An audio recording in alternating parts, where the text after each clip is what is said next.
Good morning, friends. I'm Colonel Shashikant Dalvi, retired, National Coordinator for Water Conservation, Climate Reality Project, India. Today, I'll be discussing with you, or rather sharing my views on crisis of water availability. We all know that this planet is an aqueous planet.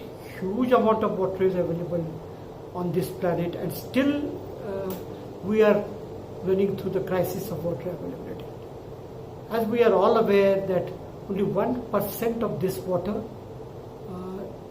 available water on the planet, is a fresh water. And this has to take care, or we have to rather use this water for all our activities on this planet. Now basically there are three uses we are aware of it. One is agriculture, which consumes almost 70% of the available fresh water.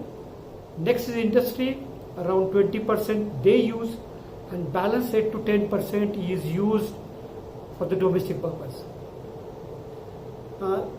All this started with the industrial revolution about 250 years back. With that advent, urbanization started rapidly. The forests were deforestation also started to make more and more space available. Now with this, we found that the water availability of, as far as India is concerned, as per the Niti Aayog report, by 2030 our water demand will double than the present one.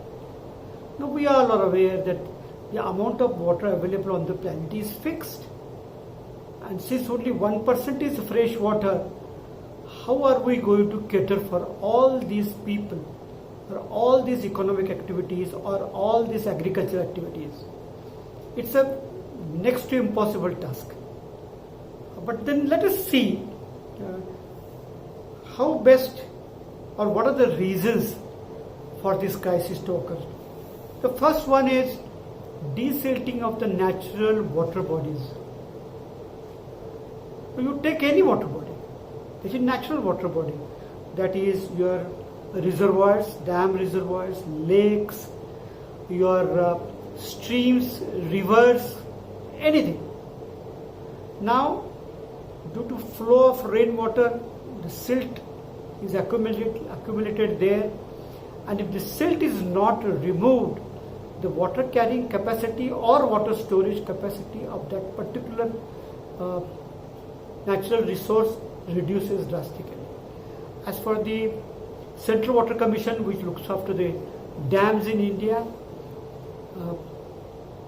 as per their report, almost 30 to 40% of the reservoirs are covered with silt.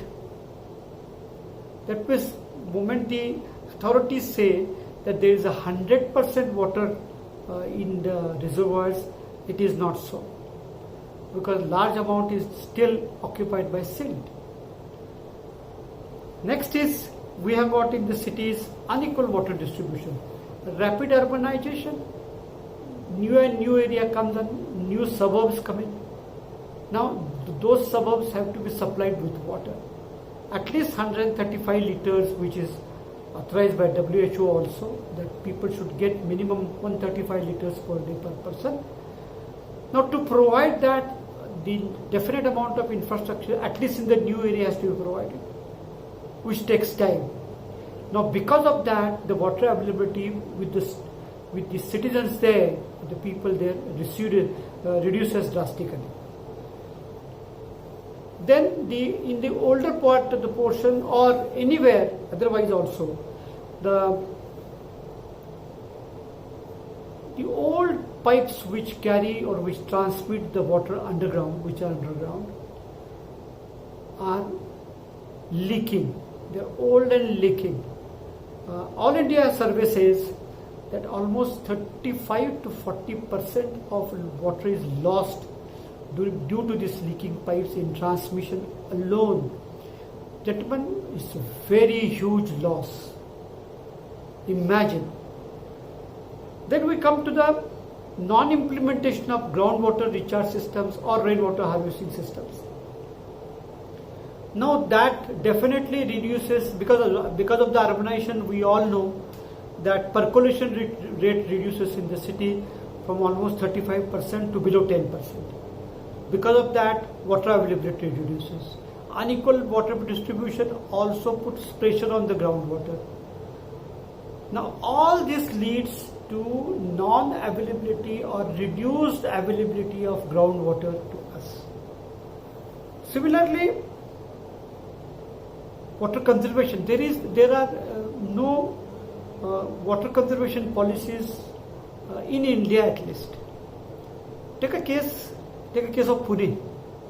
There are almost 40 lakh vehicles are there, all type of vehicles. Now even if we use 3 to 4 liters of water daily to clean those vehicles, that means it's more than 2 crore liters are wasted every day on this for the cleaning purpose, which is a filtered water. This is a criminal injustice, a criminal wastage of the fresh water. But due to absence of any guidelines, but like this is the only example. This is not the only example. There are plenty of examples which one can state, or everybody knows about this. Suppose somebody comes to our house or in the offices, there are meetings. The water bottles or what glass of water is served, plenty of water is wasted, because then that water is not used because people have used it. So that used water is wasted out. But suppose we store it, use it within the house also for cleaning the floor or watering the plants or cleaning our vehicles. This indirectly or increases the water availability, individual water availability. Next comes, the last comes is not last but the least one. The last one is tree cover, reducing tree cover. Now, tree cover permits the natural percolation of water. The rainwater, it permits natural percolation of rainwater. That increases the groundwater table and makes more availability of the groundwater. Now this is not happening because of complete concretization and in addition to deforestation in a rapid way. Now this brings us to what are the assets. When we talk about what are the natural assets with the water assets for the on this planet, for every place. Every place has got basically 3 water assets. One is annual average rainfall of the place. Next is the surface water. And third is the groundwater. Now these are almost fixed because when we talk about the rainwater, it is not going to change. It may vary because of the variation in the rainfall.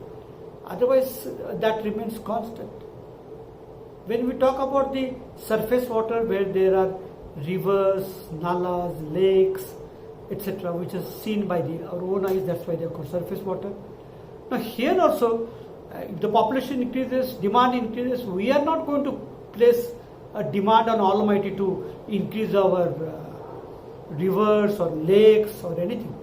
As a matter of fact, under the urbanization, we are losing large number of water bodies, like especially not only rivers but the streams and nalas also. So that's a sad thing. And third is groundwater. Like I said, groundwater is depleting.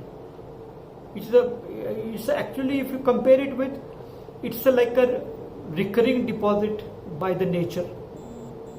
So that 35% every year during the rainy season, water used to percolate down, maintain the water table, and during the summertime, we used to withdraw the water from the groundwater table and use it for our purposes. Come rainy season, again it gets to recharge. But now, again, with the tree cover rapidly depleting, urbanization, the groundwater table is also reducing. That means this natural cover is also reducing. So what happens is next is the present our attitude towards the water is use and discard. This has led to huge water demand on the supply system. Now, as per the again Niti Aayog report, like we said, there is a doubling of water demand by 2030. So our attitude from use to discard needs to change to something different. And what is that different is, we must recharge every drop of rainwater falls on every type of catchment area. Now that once is captured and then used to recharge the groundwater table will definitely improve our availability of water for all our use. Next is the recycle and reuse. Now whenever water is supplied to us, presently discard and throw, use and discard. But whenever water is supplied to us, per individual, if we are supplied with 135 liters of water per day per person, out of that almost 60 liters of water gets converted into grey water. This water, grey water, can be recycled and reused for flushing, gardening and washing of the vehicles. So automatically it will, by 50 liters or 40 liters of water can be made available by our own actions. Look how much gain we can get. Next is water conservation. Now conservation, we don't have a policy. But if we can conserve the water judiciously, water supplied to us which is used judiciously, I'm sure we can definitely, daily we can definitely save 5 to 10 liters of water. Again, this will make the water availability, improve the water availability. And then in the end, whatever is left can be discharged into the natural, dischargeably discarded into the natural water assets, water bodies. Now that means instead of use and discard, to improve the water availability, we must have recharge every drop of rainwater, recycle and reuse every drop of water supplied to us, conserve the water supplied to us, and then discard the water. Gentlemen, if we apply this, practice this, many of these things which I speak to you, at least we are practicing it in our society, Greenland 2 in Viman Nagar Pune. Friends, it gives you very good results. The nature moves with you. If you move with the nature, nature will support you. So any questions, any queries are there with you, feel free to contact me. I'm sure together we can improve the water availability status on this planet.